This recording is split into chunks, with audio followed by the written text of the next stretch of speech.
A blind woman in her bathtub. A stranger with a knife. And the worst part, she thought it was her husband coming home.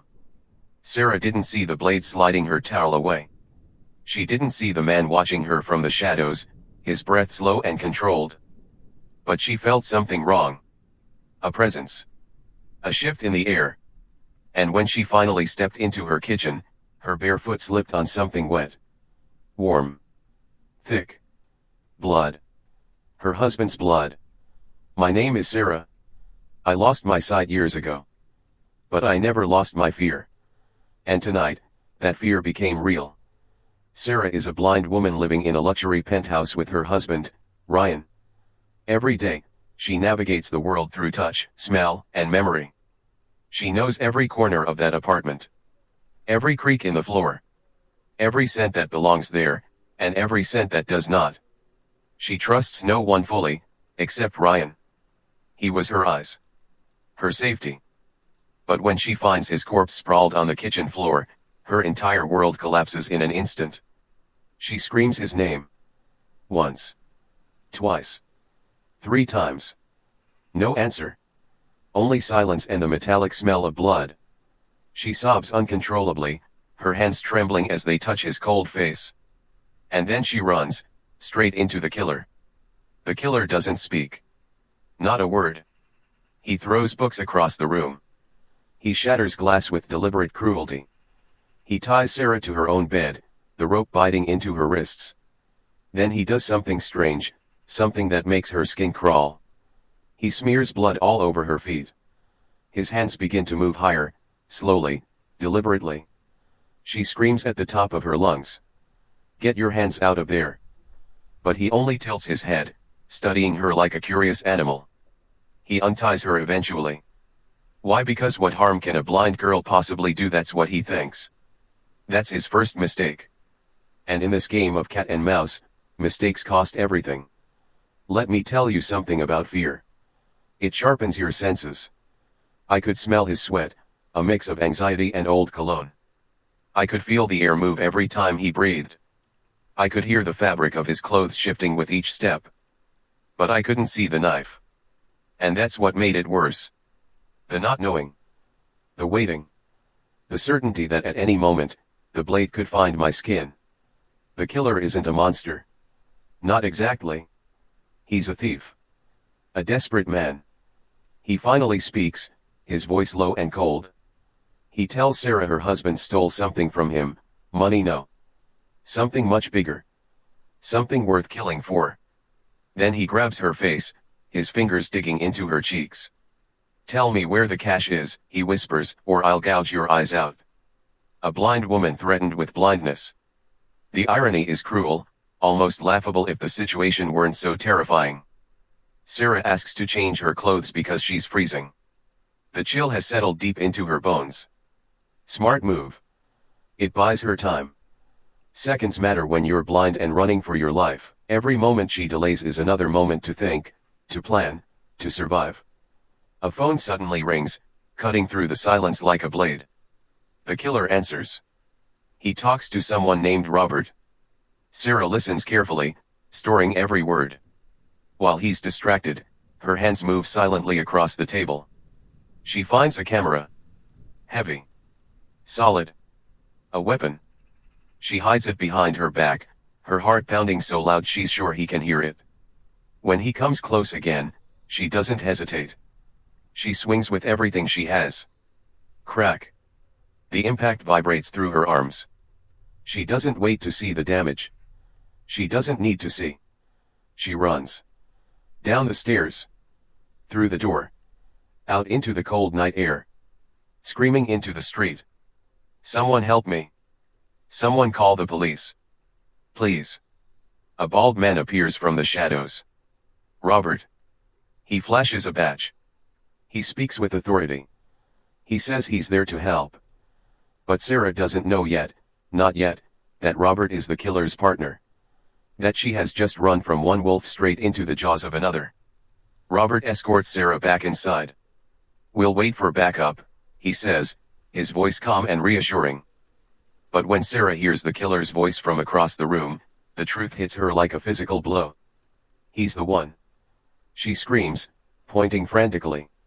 Robert's reply is quiet. Almost gentle. Yes. I know. Sarah is taken back to the penthouse for the second time that night. Robert finally reveals everything.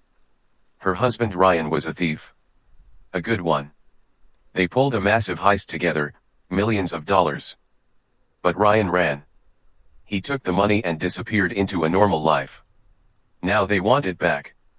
Every last dollar. Sarah stays silent. What can she say? She knew nothing. But Robert finds a painting on the wall. Something about it catches his eye. He tears it open. Behind it millions of dollars in cash, stacked and hidden. They celebrate. They laugh. Sarah pleads with them, "You got what you wanted. You have the money. Please. Just leave. Leave me alone." They leave. The door closes. The apartment falls silent. Or so she thinks. Robert returns. He was never gone. He was hiding inside the house the entire time, waiting in the darkness like a spider. "How did you know?" he asks, genuinely curious. Sarah's voice is steady, even though her body is shaking. "I recognized your scent. When you lose your sight, your other senses take over. I can smell the soap you use. The coffee you drank. The leather of your shoes. Blind people smell better than you think." Then Robert notices the locket hanging around Sarah's neck. He rips it off violently. Inside a single diamond. His eyes narrow. His voice drops to a dangerous whisper. "I don't want cash. I want 30 diamonds. $20 million. Where are they?" Sarah doesn't know. She swears she doesn't know. But Robert doesn't believe her. He grabs her cat, the only companion she has left in this world, and throws it to the ground. The animal lets out a terrible cry and goes silent. "Next is you," Robert says coldly. The killer watches all of this. And something shifts in his expression. He liked that cat. He's angry. They begin to argue, their voices rising. Seizing this unexpected moment, Sarah climbs onto the roof. A police helicopter appears in the distance, its blades chopping through the night air. She waves frantically, desperately. But Robert is fast. He grabs her from behind. He pulls her close and kisses her. To the officer above, they look like a couple celebrating New Year's Eve.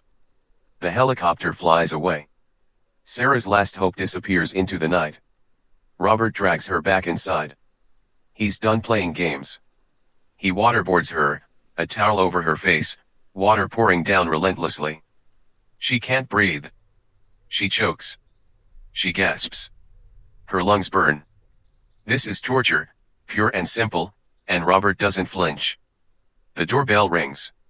Salvation? No. It's Sarah's pregnant sister, coming to visit for the holiday. Sarah sends them away through tears, making excuses about a fight with Ryan. The sister leaves, confused but trusting. Sarah closes the door and cries. Then she remembers something. A detail she had forgotten. The night before he died, Ryan spent hours on the balcony. When he finally came back to bed, his hands smelled like mud. "Check the planter," she says. "The one on the balcony. Maybe the diamonds are there." But the killer is smarter than Robert knows. While Robert searches the planter, the killer prepares a drink. He reaches for the ice. And there, inside one of the ice cubes, something gleams. A diamond. He pulls it out. Then another. And another. The entire fortune, frozen inside the ice tray. He hides the diamonds in his pocket. He doesn't tell Robert. He's already planning to kill his partner and keep everything for himself. Sarah's words from earlier echo in his mind. "Do you really think Robert will let you live? He'll never divide those diamonds. You should kill him first." Robert senses something wrong. He's sharp. Always has been. The killer brings him a drink, but Robert refuses. "I want more ice," he says. The killer insists the ice melted. And then, he lunges. A knife appears from behind his back. But Robert was ready. He pulls a gun. Shoots once. Twice. The killer falls. Robert kneels down and takes the diamonds from his former partner's pocket. $20 million. All his. But Sarah is not done. She stabs Robert from behind, a small pair of scissors she found on the table. She runs. To the terrace. To freedom. She kicks something by accident. The diamond pouch. It slides across the floor. Robert kills the killer again, just to be sure. Then he follows Sarah. Onto the terrace. Under the open sky. She shoots him. He stumbles but doesn't fall. He survives.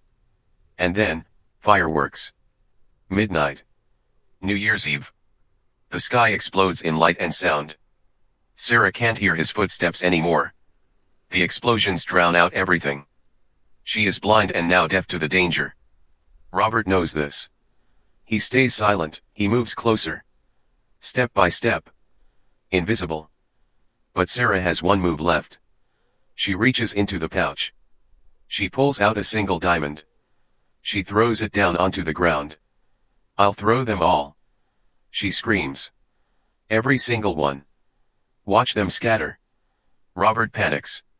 He lunges for her hand, the hand holding the diamonds. He grabs it tightly. And Sarah shoots him again. Point blank. Robert falls. Off the building. Into the darkness below. Dead. The cat walks past Robert's body. Alive. The same cat Robert threw to the ground hours ago. It survived. It stretches, yawns, and continues on its way as if nothing happened. Sarah stands alone on the terrace, the diamond pouch in her hands. $20 million. 30 diamonds. She holds more wealth than she has ever imagined. She takes one diamond. Just one. And she places it back inside an ice cube. Just like her husband hid them. The cycle continues. The secret remains. The movie ends not with a scream, but with silence. With a blind woman standing in the cold night air, holding a fortune she cannot see but can feel. Every carat. Every edge. Every cold, hard surface. She couldn't see the diamonds. But she could feel them. And sometimes, that's enough. A blind woman's husband is murdered by thieves looking for hidden diamonds. She fights back using her heightened senses, smell, touch, memory. Two men betray each other. She kills them both. She keeps the diamonds. And her cat survives. In the end, the blind woman sees more clearly than anyone else in this story. Like this recap, subscribe to the channel right now. Hit the bell so you never miss a new video. Share this recap with someone who loves thriller movies.